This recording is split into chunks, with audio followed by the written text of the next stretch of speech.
What is the difference between Hyperdilute RADIESSE and Sculptra? I get asked this question all the time. And basically, they are both biostimulatory fillers.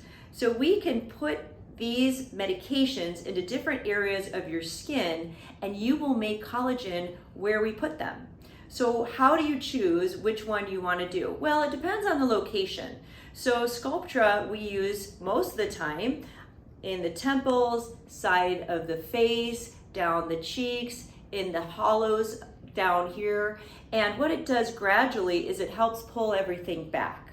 And this is the most popular place to put Sculptra.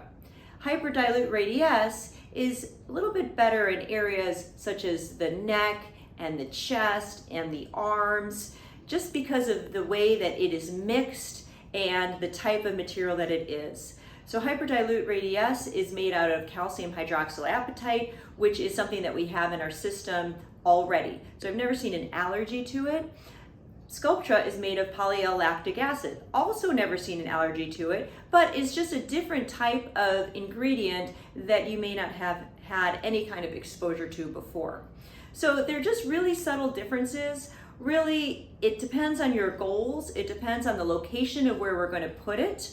And a long time ago, Sculptra had kind of a bad reputation because of its tendency to form nodules. Now that we have a different type of mixing that we do with Sculptra and we have learned better techniques to use Sculptra, that really isn't an issue anymore.